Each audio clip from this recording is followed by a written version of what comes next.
Bonjour à tous, c'est un rendez-vous qui pourrait être qualifié de traditionnel. En fin d'année, le président de France Gallo fait ses vœux et répond aux questions qui nous semblent essentielles. Président Belinguer, bonjour. Bonjour. Merci beaucoup de nous accueillir sur l'hippodrome de Longchamp. Au cours de cette interview, nous allons évidemment aborder des points clés par rapport à l'année qui vient de s'écouler, mais pas aussi par rapport aux perspectives d'avenir. Et puis, c'est une tradition, vous allez nous présenter vos vœux. C'est Vincent qui va vous poser la première question. Tout à fait. Alors, il y a tout juste un an, vous avez succédé à la présidence de France Gallo à Édouard de Rothschild. Quels sont les dossiers que vous avez privilégiés et pour quelles raisons? Il y avait beaucoup à faire. D'abord au niveau de France Gallo. Au niveau de France Gallo, il fallait organiser la direction générale de telle manière que Hubert Monza ait la possibilité d'agir avec les directeurs dans des conditions qui soient organisées au mieux pour faire de France Gallo une société de services en direction des professionnels et aussi en direction de l'ensemble des régions. Et puis il fallait naturellement recruter, et nous avons recruté un directeur de la communication, du marketing et du développement national et international, et aussi un directeur des sites. Et puis, il me paraissait essentiel que nous décidions un plan d'économie dans les coûts de gestion de France Gallo. Et c'est ainsi que, dès le printemps, en anticipant sur les difficultés économiques que nous rencontrons malheureusement dans le pays, nous avons décidé un plan d'économie de 5% de l'ensemble des charges d'exploitation. Un plan d'économie qui a d'ailleurs touché, si je puis dire, la retransmission télé des courses hippiques. Mais oui, nous avons recherché à la fois dans le cadre de ce plan d'économie, à voir avec nos amis du trot comment nous pourrions moderniser la retransmission télévisée des courses. Et si je dis moderniser, c'est parce que nous avons voulu ensemble rapprocher le plus possible les courses du monde du sport. Donc évidemment, à côté de l'effort continu d'Equidia qui retransmet superbement toutes les courses et qui se courent, nous avons passé un accord avec l'équipe 21, chaîne qui vient de démarrer et qui nous rapproche incontestablement du monde du sport. Et puis nous avons aussi continué, mais seulement le samedi et le dimanche, nos accords avec France Télévisions. Au total, ceci représente une économie de 5 millions d'euros pour les deux sociétés. Donc vous voyez, une économie loin d'être négligeable. Alors, puisque vous parlez d'économie, il y a un autre point qui est très important, c'est celui des déplacements des chevaux dans toute la France. Oui, c'est un point qui me semble essentiel. Aujourd'hui, il y a trop de chevaux de catégorie, disons, médiocre ou moyenne, qui sont obligés de faire des centaines de kilomètres pour trouver une course à courir. Et donc, il faut que nous travaillions d'une façon très intense sur le programme pour trouver des solutions qui permettent de réduire ces coûts. Alors, nous avons un peu commencé pour le programme de 2013 en organisant des mini-meetings pour essayer de réduire l'impact des coûts de déplacement, mais il faut que nous allions beaucoup plus loin en 2013 pour réduire ces coûts. Et je crois que vous vouliez aussi parler du statut des propriétaires. Oui, c'est évidemment un élément clé de notre action. Nous avons besoin de renouveler le nombre de propriétaires. Alors comment faisons-nous? Nous agissons de deux façons. D'abord, en modifiant le code des courses, c'est ce qui a été fait en décembre 2012, pour permettre l'élargissement de la condition de propriétaire. Nous avons augmenté de 10 à 20 le nombre d'associés sur un seul cheval, et nous avons créé un nouveau véhicule juridique, si je peux dire, qui s'appelle la société en participation, où seul sera responsable vis-à-vis de la société mère le gérant de cette participation. Et ceci va nous permettre d'intéresser un très grand nombre de propriétaires qui aujourd'hui ne savent pas ce que c'est qu'être propriétaire d'un cheval de course et qui vont découvrir que par la multipropriété, on peut avoir cette ambiance, cette passion extraordinaire qui est de voir son cheval passer le poteau. Donc c'est ce que nous avons fait, mais nous le faisons aussi naturellement sur le plan marketing, parce que nous avons prévu de faire un grand nombre d'actions à partir des hippodromes et en allant au-devant des chambres de commerce, salons professionnels, pour montrer ce que c'est que l'activité des courses de chevaux. La commission des propriétaires a beaucoup travaillé en ce sens et je crois que c'est un élément clé pour la dynamique de notre avenir. Président, parlons justement des hippodromes. La France bénéficie d'un maillage très important puisqu'il y a 240 hippodromes répartis sur l'ensemble de notre territoire. Je sais que vous êtes très attaché à ce point. Comment avez-vous travaillé dans ce sens dans votre plan d'action? C'est important de savoir que nous avons en France la moitié de tous les hippodromes qui existent en Europe. Ce qui montre à quel point les courses représentent une activité économique considérable dans un pays comme le nôtre. Alors, au-delà de l'élargissement de la Commission des régions qui a travaillé tout au long de l'année pour associer davantage l'activité régionale à l'activité de la société mère du galop, il y a évidemment la présence auprès des fédérations régionales. Et c'est ainsi que je me suis rendu le plus possible aux assemblées générales des fédérations régionales. Et vous savez, on m'a souvent dit que j'étais le premier président de France Gallo que l'on voyait participer à ce type de réunions. Je crois que c'est indispensable et il me semble être pleinement fidèle à ce que Jean-Luc Lagardère souhaitait en disant France Gallo, ça doit être la France du galop.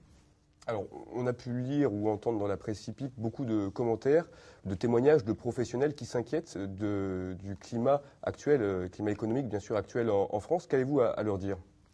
Il est vrai que nous traversons aujourd'hui une période économique difficile dans toute la France. Naturellement, les courses, qui sont une pleine activité économique, ne peuvent pas ne pas en ressentir les conséquences. Mais je voudrais faire observer que si aujourd'hui nous avons bien un ralentissement des paris hippiques, ce ralentissement reste limité par rapport aux problèmes parfois dramatiques que l'on peut constater dans de nombreux secteurs de l'activité industrielle notamment. Il est vrai que ce ralentissement des paris hippiques a des conséquences directes sur notre activité. L'année 2012 se termine avec une contribution du PMU qui sera en diminution de quelques 11 millions d'euros pour l'ensemble des sociétés de course.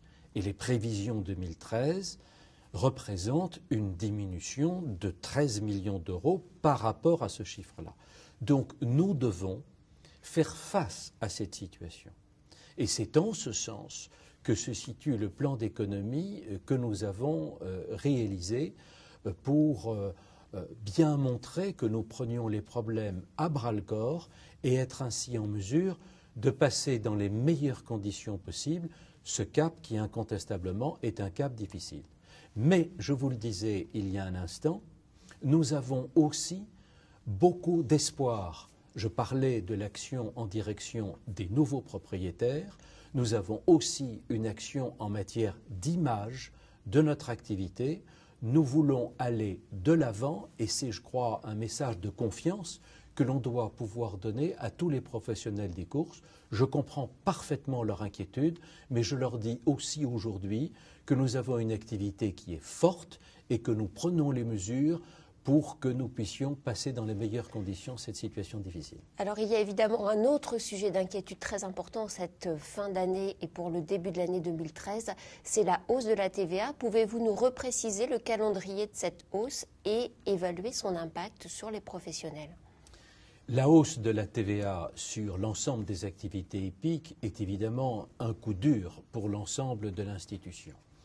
Nous nous battons et nous continuerons de nous battre auprès des pouvoirs publics pour expliquer les conséquences excessivement dommageables de cette hausse de la TVA pour les propriétaires, les éleveurs, les entraîneurs, bref, tous ceux qui vivent des courses. Et j'ai attiré l'attention autant du ministre du Budget que du ministre de l'Agriculture que j'ai rencontré spécialement à cet effet en compagnie de mon homologue du Trot, sur les conséquences très dommageables que cette hausse de la TVA risquait d'entraîner sur non seulement l'activité des courses, mais aussi sur les recettes de l'État.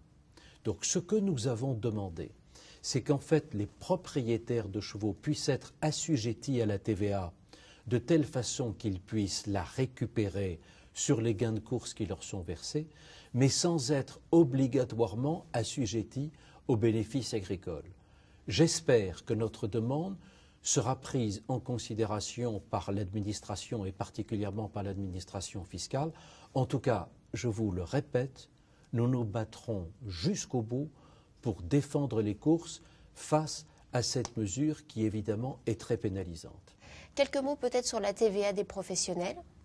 Oui, c'est un problème qui dure depuis très longtemps et j'ai organisé début décembre une réunion avec l'ensemble des propriétaires, éleveurs, entraîneurs et nous avons décidé que désormais la TVA sur le pourcentage entraîneur de 14% serait assumée par France Gallo. C'est donc un effort important qui est consenti par l'ensemble du secteur en direction des entraîneurs de galop.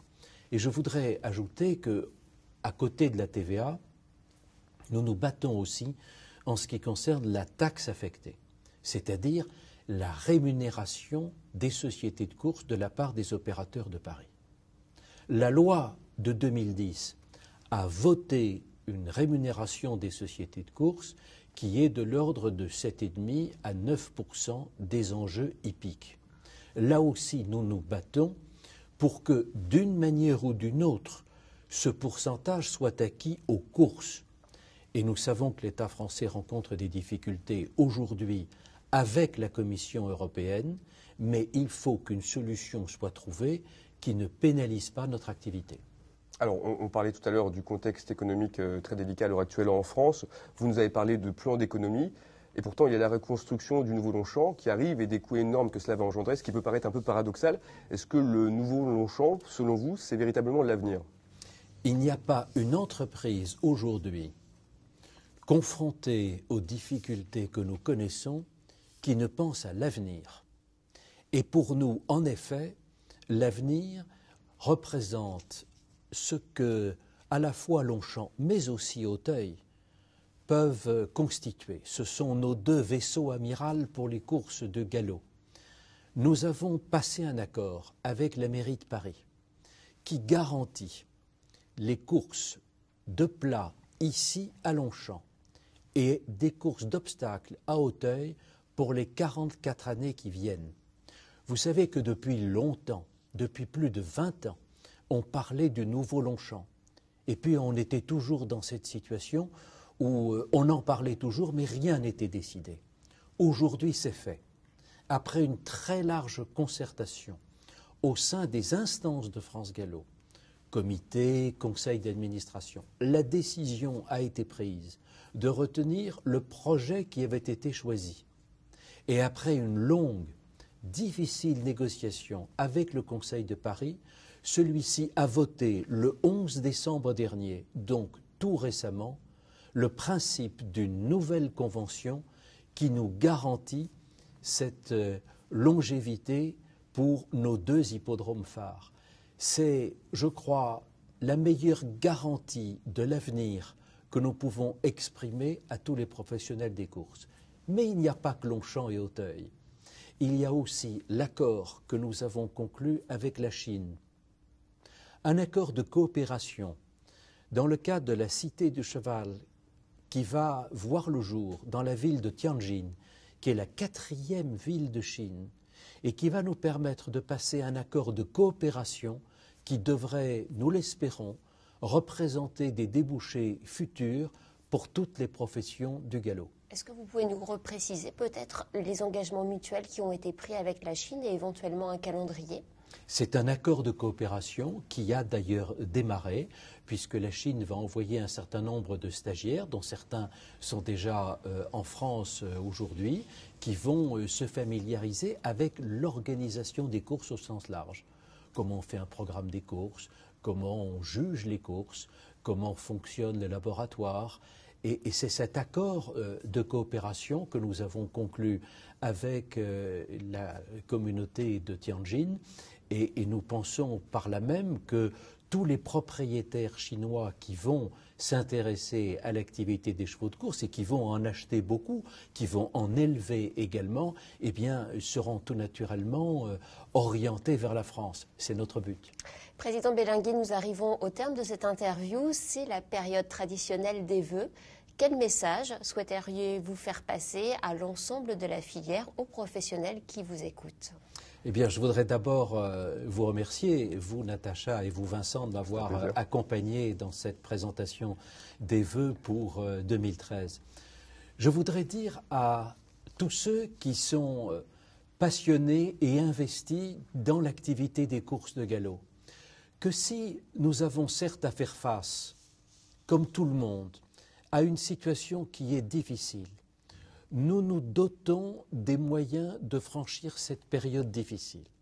Nous avons mis en place, au sein de l'institution des courses, un comité stratégique qui travaille sur toutes les données de l'activité des courses, sur les réserves des sociétés, sur la trésorerie, sur les fonds propres, sur la manière dont les encouragements sont répartis, sur l'ensemble des coûts, pour déterminer les coûts moyens de l'organisation d'une réunion de course par hippodrome.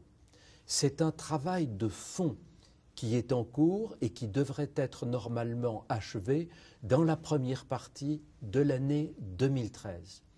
Nous voulons ainsi faire évoluer ce modèle de l'institution des courses qui nous est envié par tant de pays. Et au niveau de France Gallo, nous relayons les travaux de ce comité stratégique avec la mise en place d'un comité économique et social qui travaille lui-même sur l'ensemble de ces données économiques. Nous voulons établir ainsi un nouveau projet pour être sûr que le galop et les courses en général en France seront dans l'avenir à la hauteur de ce qui a été construit jusqu'à maintenant. Et puis, je voudrais vous dire à chacune et à chacun d'entre vous, non seulement de garder espoir, mais aussi d'être optimiste. Ce n'est pas une formule.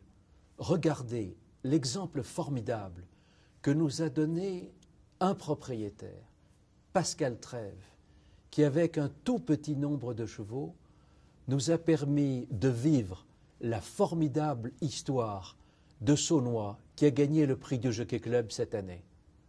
Alors, à toutes et à tous, j'adresse tous mes vœux, d'abord personnels, de santé et de bonheur pour chacune et chacun d'entre vous, et je vous souhaite le maximum de succès et de confiance dans l'avenir de l'activité hippique. Bonne année à vous tous. Merci Président pour ce message plein d'espoir pour cette nouvelle année. Et bonne année 2013 à vous. Merci beaucoup. Merci.